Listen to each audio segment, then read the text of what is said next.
Some people spend their whole lives waiting to feel alive. They follow the rules. They stay safe. But I say, break the rules.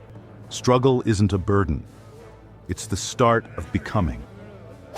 Most of life is beyond your control, but your thoughts, your choices, they're yours. Calm isn't giving up. It's acting with clarity, even in chaos. Clarity means nothing if it keeps you small. You grow by risking something, even yourself. I led armies. I buried my children. I didn't rage. I focused on what I could still do right. It seems fate has arranged our meeting, Friedrich. I sense in you a vibrant spirit. Tell me, how do you find peace in this life of ours? Peace? My friend, peace has never been my goal. I find passion and struggle far more honest. Life is not to be quietly accepted, Tregid. It must be wrestled with and transformed. Life certainly brings struggle. As a Stoic, I've learned to accept what I cannot control and cultivate tranquility within. In my meditations, I wrote, "You have power over your mind if you're not outside events. Realize this and you will find strength." I respect that, Fave, the strength of mind, the focus on one's own judgment. But merely accepting outside events as they are, that I cannot do. I find my strength not in acceptance, but in struggle. I say yes to the chaos of life, because only by diving into it can we truly reshape it. You speak of chaos and struggle, Friedrich. As an emperor, I lived through war, plague, and personal loss. And yet, I found solace in accepting fate while remaining virtuous. In meditations, I reminded myself, whatever happens to you has been waiting to happen since the beginning of time. The twining strands of fate wove your own existence and the things that happened to you. In accepting what is, I gained clarity and the strength to do my duty. I too have known pain, illness, isolation, and the collapse of everything I once believed in. But I could never see it as something gracefully preordained. I refused to submit to misery. Instead, I transformed it into power. Not power over others, but what I call the will to power. An inner drive to rise, to create, to overcome. We must shape our own destiny, not inherit it passively. The Stoic path isn't passive surrender. Acceptance is not weakness, it's clarity. We focus where we have true power, our own thoughts, our own choices. By accepting the nature of things, we release ourselves from destructive emotions. As I once wrote, the impediment to action advances action. What stands in the way becomes the way. Obstacles can become our path if we choose to see them that way. There perhaps we share a thread, the idea of transformation, but the spirit with which we meet life differs. You pursue calm and balance. I seek the storm. If life feels meaningless, I do not surrender. I create meaning. If there is injustice, I do not accept. I resist. Better a soul on fire reaching for the heights than one content within safe limits. Do not mistake Stoic acceptance for indifference. I ruled with justice where I could. Acceptance gave me the steadiness to act with wisdom. By not wasting energy resisting the inevitable, I could focus on what truly mattered. It's like navigating a vast ocean. We can't stop the tide, but we can ride it with skill. Fighting what cannot be changed only exhausts the soul. Ride the wave, yes, but some waves must be shattered to reach new waters. The danger in your approach, Marcus, is comfort. Too many today take refuge in passivity, whispering, accept, even when their spirit screams, change. I say, confront your life. Become who you are, through struggle, through creation, through self-overcoming. Friedrich, I hear the fire in your voice. You had every reason to despair, and yet you turned your pain into art, into philosophy. In a way, you too embraced a form of acceptance. You called it amor fati, love of fate. Did you not write, "My formula for greatness in a human being is amor fati, that one wants nothing to be different, not forward, not backward, not in all eternity, but love it." That sounds strikingly close to the heart of Stoicism, to welcome life, fully and without resistance. Ah yes, amor fati. I claimed it proudly. But make no mistake, I did not borrow it from you or your Stoic tradition. You spoke of aligning with fate, of accepting nature's course with dignity. But I gave that idea a name, and I set it ablaze. I see no divine order in the universe. I stare into an indifferent abyss, and still choose to say yes. As I once wrote, I want to learn more and more to see as beautiful what is necessary in things. Amor fati. Let that be my love henceforth. Someday I wish to be only a yes-sayer. It's not about bearing life, but choosing it, and transforming even chaos into strength. When life throws me into darkness, I ignite my own fire against it.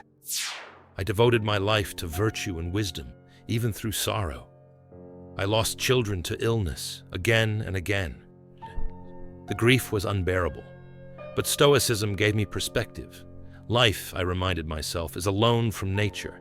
As I wrote, under no circumstances ever say, I have lost something, only I have returned it. This didn't erase the pain, but it gave me gratitude for what I had, and the strength to keep living with compassion, not despair. I had no children, but I lost almost everything else. My health, my career, friendships, and even my mind. At first I raged. I did not feel grateful, but I had a choice. Let it break me, or rebuild myself stronger. As I wrote, he who fights with monsters should look to it that he himself does not become a monster. And if you gaze long into an abyss, the abyss gazes also into you. I gazed into that abyss, and I answered it with my will. From that chaos, I gave birth to the idea of the Ubermensch, the human who transforms himself. Within suffering, I say, lies the seed of a dancing star. A dancing star, born from chaos? Yes. As I wrote in Thus Spoke Zarathustra, one must still have chaos in oneself to be able to give birth to a dancing star. Out of inner turmoil comes creation. Without struggle, without breaking limits, nothing great emerges. Just as coal becomes diamond through pressure, we too can transform into something radiant, but only through challenge.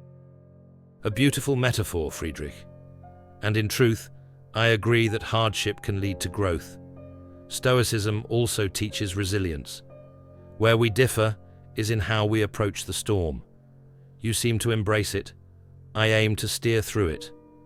When crisis comes, I ask, does this prevent me from acting justly, thinking clearly, or keeping peace within?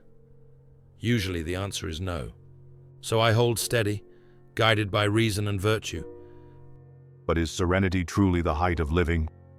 Calm seas may offer peace, but all discovery lies in uncharted waters. Storms birth new worlds. I understand your harbor, Marcus. It's safe. It's necessary in hard times, but I urge people, leave it when you can. Dare. Strive. Create. Because in doing so, we transcend who we were and redefine what we can become. Perhaps, Friedrich, there is a time for acceptance and a time for striving. Even I, in my meditations, reminded myself to greet each day's events, pleasant or painful, as necessary threads in the tapestry of the universe. As I wrote, to love only what happens, what was destined, no greater harmony. There is peace in that harmony, but I admit it requires trust in the larger order of things. And I have little trust in any larger order. I trust in the individual, in their power to give order to their own life. Maybe you're right. There are moments to accept. And yes, there are moments to fight, to carve one's own path. The question is, which to choose, and when. I refuse to be a mere note in someone else's symphony. If there is no grand conductor, then I will compose my own melody. And if there is a greater symphony, then wisdom may lie in learning to be in tune with it. I wonder, do our philosophies truly oppose each other? Or do they complete a larger truth? We both seek greatness of soul. I, through humble virtue and inner peace. You, through bold creation and self-overcoming. Greatness of soul. Yes. We call to the human spirit in different tongues. You speak of enduring and finding inner light through stillness. I speak of evolving and igniting inner fire through motion. The world today, as ever, suffers from both pain and complacency. Perhaps people need both messages, each in their own time. Perhaps. Not every soul will answer your call to become a dancing star, and not every soul finds comfort in my calm counsel. And some may need both. At different times, in different struggles. There is no final answer, is there? Wisdom often lies in knowing how much we do not know. I will continue to ask, should we accept this? And you will ask, how can we change this? Maybe each question is a lamp, lighting a different path through the dark. The question remains alive and unresolved. And perhaps it must remain so. That tension keeps humanity thinking and striving. I'm grateful for this exchange, Friedrich. Your passion challenges me to re-examine my peace. And your peace challenges me to consider the cost of unrelenting passion. They had different views, but neither gave a final answer. They left behind a question that still matters. Should we accept life as it is, or try to change it? Now it's your turn to think about it. When things go wrong in your life, do you try to stay steady, or do you fight back? Have you ever found peace by accepting something you couldn't change? Or have you felt most alive when you stood up and said, "This isn't good enough, I need to do something"? Do you relate more to Marcus's way of handling life? To Nietzsche's approach? Or maybe a mix of both? Share your story in the comments, not just what you believe, but what you felt, what you faced, and what helped you keep going.